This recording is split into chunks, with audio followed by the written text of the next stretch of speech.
요셉이 바로에게 가서 고하여 이르되 내 아버지와 내 형들과 그들의 양과 소와 모든 소유가 가나안 땅에서 와서 고센 땅에 있나이다 하고 그의 형들 중 5명을 택하여 바로에게 보이니 바로가 요셉의 형들에게 묻되 너희 생업이 무엇이냐? 그들이 바로에게 대답하되 종들은 목자이온데 우리와 선조가 다 그러하니이다 하고 그들이 또 바로에게 고하되 가나안 땅에 기근이 심하여 종들의 양떼를 칠 곳이 없기로 종들이 이곳에 거류하고자 왔사오니 원하건대 종들로 고센 땅에 살게 하소서.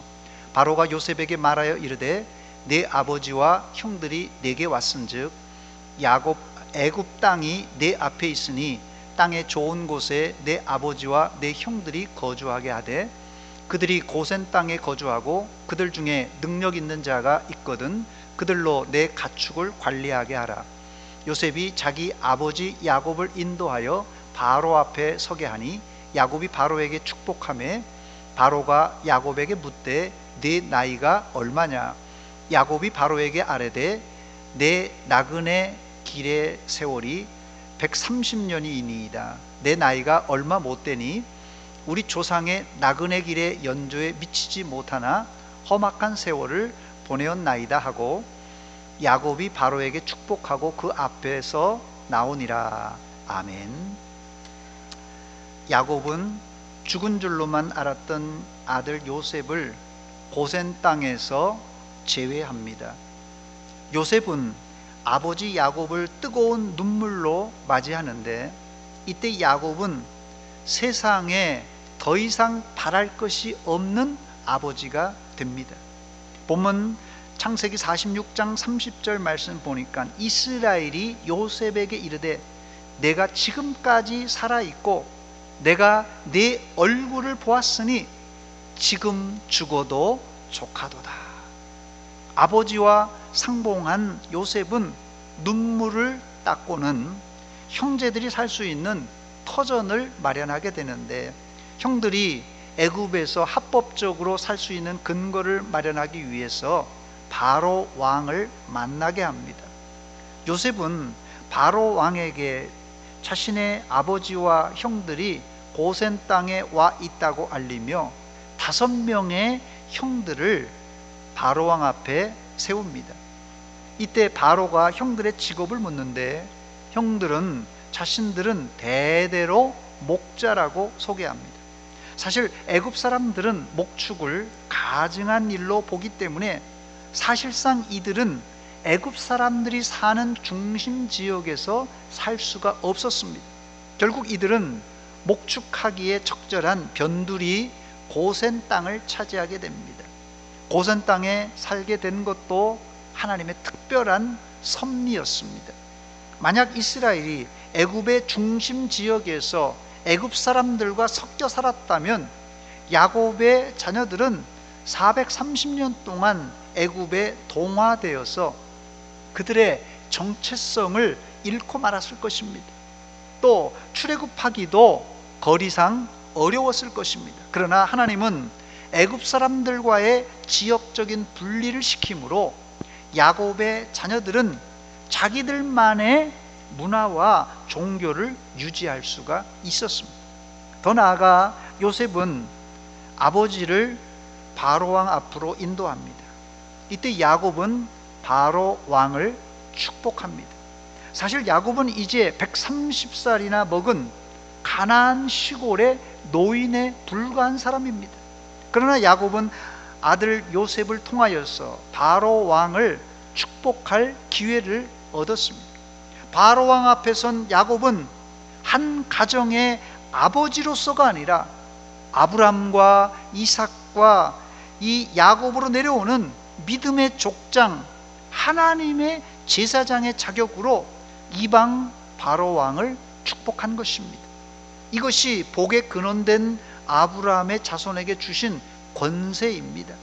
결국 하나님은 미리 준비해 두신 고센 땅에서 이스라엘을 번성하게 하시고 이스라엘 민족을 하늘의 별과 같고 바다의 모래알같이 번성하게 만들었습니다. 그리고 호의를 베푼 애굽과 바로 왕은 야곱의 축복대로 형통한 나라가 됩니다. 사랑하는 여러분, 나그네는 고향을 향해 길을 떠나는 사람들이지만 하나님은 나그네된 이스라엘을 위하여 잠시 거주할 정거장인 고센 땅을 준비해 두셨습니다. 오늘 우리가 살고 있는 곳이 궁궐이나 초가상간이라도 이곳은 우리가 잠시 거쳐가는 정거장에 불과한 곳입니다. 우리 모두는 영원한 본향 하늘나라를 가는 천국의 나그네들입니다. 오늘 하루도 저 하나님의 나라 천국을 코로나19 사태와 환난 풍파 가운데서도 묵묵히 인내하며 걸어가는 믿음의 백성들이 다 되시기를 주의 이름으로 축원합니다. 같이 기도 제목을 나누고 함께 기도하겠습니다. 첫 번째, 하늘나라를 향하여 가는 나그네인 우리가 위기 가운데 더 뚜렷하게 하나님 계신 천국을 바라보게 하옵소서. 천국의 순례자들이 지금 살고 있는 정거장에 미련두지 말게 하옵소서. 두 번째 기도 제목입니다. 코로나19 사태에도 하나님은 우리의 살 길을 준비해 두셨다는 믿음을 가지고 오늘도 힘있게 살게 하옵소서. 세 번째 기도 제목입니다. 사회적 거리두기로 인해 힘들어하는 자, 병든 자, 실직자, 취업 준비생들, 노약자들, 주일학생들의 앞길을 열어주시고 믿음으로 굳게 서게 하옵소서. 네 번째입니다. 우리나라가 평화적인 통일이 되게 하옵소서.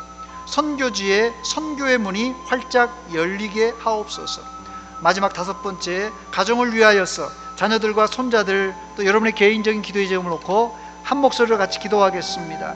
하나님, 우리 아버지, 은혜와 사랑 감사드립니다. 우리 모두가 하늘나라를 향하여 가는 나그네인 것을 인식하게 하시고 이 코로나와 세계적인 위기 가운데 저 하나님의 나라를 더 사모하고 바라보는 믿음의 종들 다 되게 하여 주시옵소서. 우리가 살고 있는 천국 가는 이 정거장에 미련 두지 말게 하시고 하나님의 나라를 향하여 오늘도 한 걸음 한 걸음 묵묵히 나가는 천국의 순례자들 다 되게 하여 주시옵소서. 코로나19 사태에도 하나님은 우리의 살 길을 준비해 두셨다는 믿음을 가지고 오늘도 힘들고 어려운 일 있을지라도 믿음으로 걸어가게 하여 주시옵소서. 하나님 아버지, 코로나19 사태로 인해서 사회적 거리두기로 인해 힘들어하는 자, 병든 자, 실직자, 취업 준비생들, 노약자들, 또 어린 주일학생들, 이들의 앞길을 하나님께서 열어주시고 이런 어려운 가운데서도 믿음이 흔들리지 않도록 도와주시옵소서. 하나님 아버지, 남한과 북한이 대치하는 가운데 있습니다. 남북한이 주님 안에서 평화적인 통일을 이룰 수 있도록 도와주시옵소서. 코로나19로 인해서 전 세계가 팬데믹으로 선교의 문이 닫혀 있습니다. 하나님, 캄보디아를 비롯한 협력 선교지에 선교의 문이 활짝 열려지게 하여 주시옵소서. 하나님, 우리가 돕고 있는 협력 이제 미자리 교회에도 복음의 문이 활짝 열려서 속히 자립하는 교회가 되게 하여 주시옵소서. 우리 가정을 위하여 기도합니다. 부모님과 자녀들, 손주들, 형제들을 위하여 기도합니다. 하나님 아버지, 어려운 세상이지만 하나님의 나라 천국을 바라보며 우리가 믿음으로 똘똘 뭉치게 하시고 하나가 되는 가정 되게 하여 주시옵소서. 우리 자녀들, 손주들의 장래를 하나님께 맡깁니다. 하나님께서 활짝 열어 주시옵소서.